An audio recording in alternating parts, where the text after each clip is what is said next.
Alô, alô, alô, alô. Em nome de Jesus Cristo, estamos sempre presentes para te abençoar. Este é um programa, este é um ministério que leva a palavra de Deus até a si gratuitamente. Você não precisa pagar nada. A única coisa que você precisa ter é a internet e um computador, teres um microfone ou um aparelho para escutar. Isto é suficiente. Veja quão bom Deus é, que Ele usa todos os mecanismos necessários para levar até a si a sua vontade, fazer com que você desperte e que a bênção te alcance. Tem um texto que está escrito no livro de Oséias, Antigo Testamento, no capítulo 8, versículo 14. Porque Israel se esqueceu do seu Criador e edificou palácios, e Judá multiplicou cidades fortes. Mas eu enviarei um fogo contra as suas cidades e ele consumirá os seus palácios.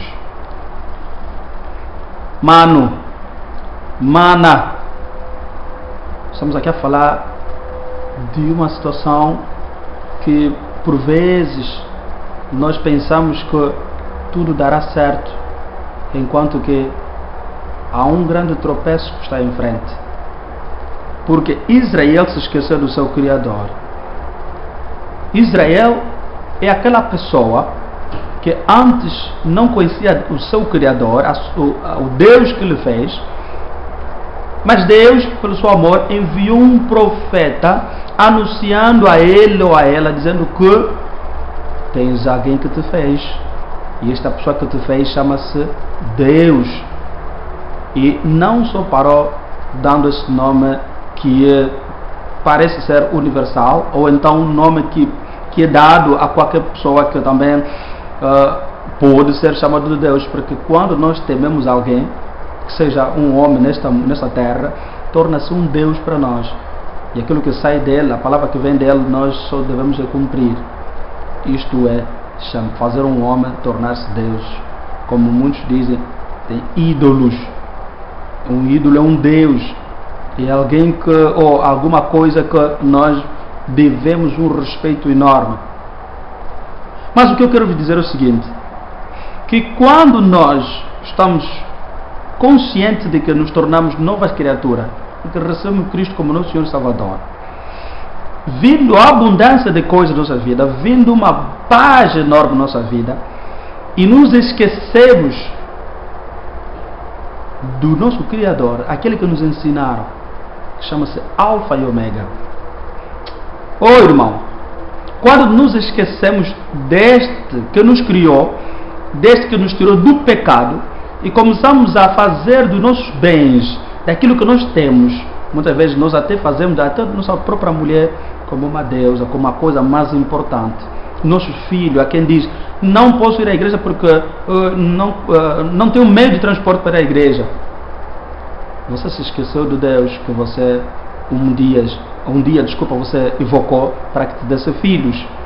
Você se esqueceu desse Deus que um dia você chorou para que te desse trabalho, emprego, para que hoje você ficasse em casa no dia do domingo. Você diz, tenho que descansar.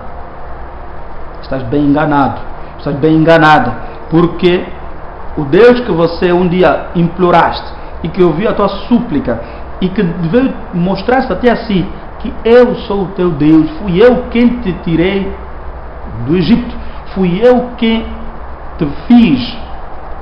Você quer fazer, fui eu quem te fiz. Mas por causa da abundância, você começa a achar que não, eu também tenho que ter meu tempo, tenho que genieten, para quem fala holandês, I must enjoy myself, eu tenho que desfrutar. Querido, esse desfrutar vai terminar mal. Lembra-te do teu Criador. Não te apegas naquele entendimento que você pensa que não, se todo mundo faz. Isso não é problema de todo mundo. É problema de você entender que o Deus que te fez o Deus que te criou, este deseja que você tenhas uma afinidade com Ele. Talvez você vá dizer, mas como é possível, como posso entender que Deus é quem me criou e que eu devo lhe servir? Querido amado, Deus não fez ninguém para que fizesse um papel de figurino nessa terra, não. Deus fez cada um de nós para que o sirva. Mas esse desejo de Deus não começou a partir do dia que nós somos nascidos, não. Muito, mas muito antes que estivéssemos nos planos dos nossos papais.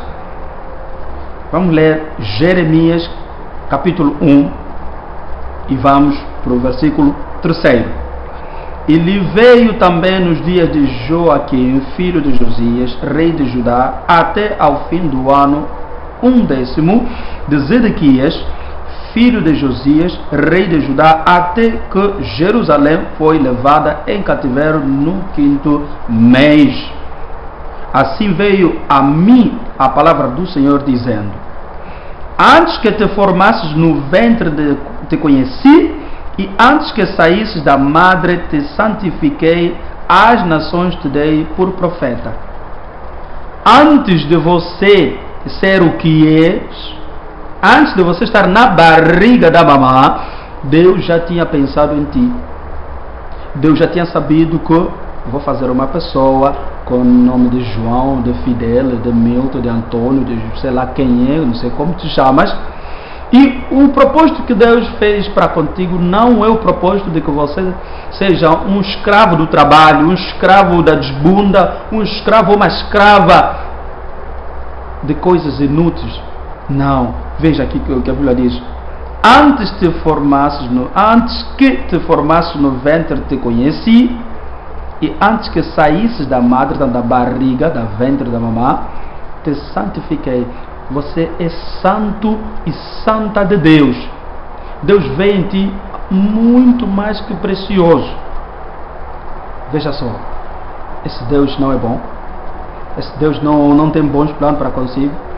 Quer dizer, não é teu esforço, não é meu esforço que fez com que eu esteja aqui para falar de ti, mas Deus, Ele mesmo já tinha preparado, já tinha posto isso na sua agenda, que este homem um dia estará aí para alimentar nações e nações através da minha palavra.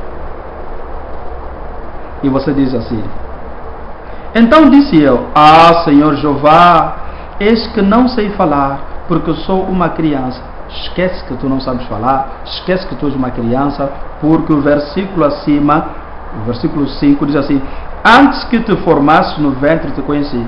Então Deus sabia muito bem que tu seria uma criança, que um dia você havia de crescer e que um dia saberias falar. E já sabes falar, já estás crescido, estás crescida. O que tu mais precisas? O que você mais precisa nesse momento é você bater palma e dizer: Senhor, eis-me aqui, eu estou pronto para te servir. Então, em Oséias nós vimos que porque Israel se esqueceu do seu Criador, Deus te criou, Deus preparou um plano para si, e é para você executar, e não para você ficar a olhar, não para você dizer: não, Deus sabe. Deus já sabe que você vai começar a executar o seu plano. Não, mas queres que seja chamado de profeta? Mas como é que você será chamado de profeta se você não exerce o ministério? Se você não vai à igreja, se você não tem interesse de conhecer as razões que levam alguém a ser chamado de profeta? Em casa só? Não. Você diz que não, eu oro também em casa. É mentira, porque essa oração não vai te dar frutos positivos. Porque um carvão não pode cozer a panela de alimentos. É preciso que se une vários carvões, é preciso que se une várias lenhas, pedaços de paus, para que dê um fogo forte e esse fogo fazer com que coze o alimento. Então você sozinho nas tuas orações em casa não poderás ir longe. Precisa de ter uma igreja, precisa você estar sempre para a passo a palavra do Senhor, ser alimentado segundo as Escrituras, ouvindo. Só assim que a tua fé vai crescer. Mas o que acontece? Porque Israel se esqueceu do seu Criador e edificou palácios. Você esquece de Deus, então começa a procurar formas de querer sobreviver. Vais ter mais zelo em trabalhar, construir uma casa, ter uma família. E tudo isso sim são coisas boas. Ter um carro. Tudo isso Deus não tá contra. Mas o problema é que você se esqueceu de Deus. Já não vais à igreja, já não tens contato com Deus. A tua afinidade com Deus tornou-se muito fraca. Mas o que Deus está a dizer? Mas eu enviarei um fogo.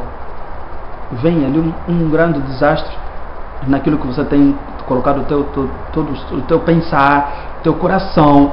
A minha mulher, tem que ter uma mulher bonita, tem que vestir bem, tem que ter filhos bem educados, a escola estuda.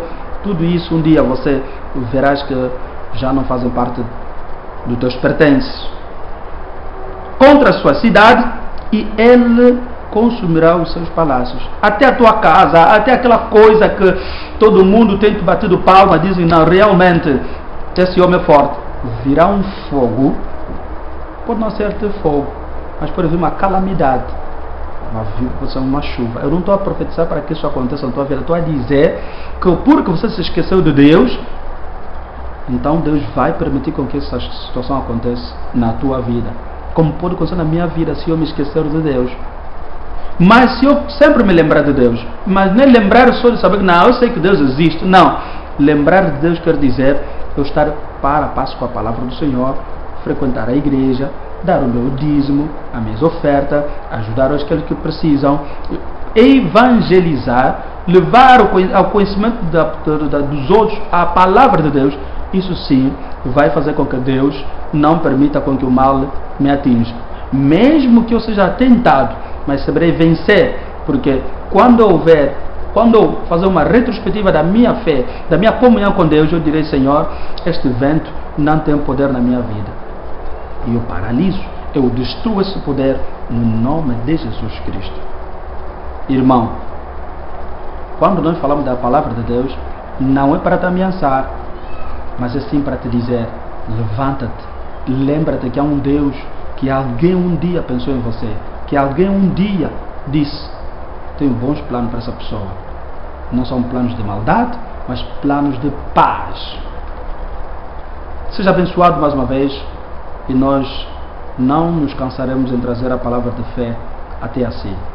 Por isso, irmão, lembra-te que antes que você estivesse na barriga da mamã, alguém, aquele que é o Criador de todas as coisas, aquele que Gênesis capítulo 1, versículo 1 falou que criou todas as coisas, aquele que João capítulo 1 também falou que é o mesmo. E Deus não muda. Esse mesmo que falou no tempo de Oseias está a falar no nosso dia de hoje. Por isso Ele nos ama, nos quer o bem, por isso nos traz todos os dias uma mensagem para nos fortificar. Abençoado sejas tu, e que o nome de Cristo Jesus seja a tua bandeira por todo quanto lado onde fores, para a glória do nome do Pai Todo-Poderoso. Amém.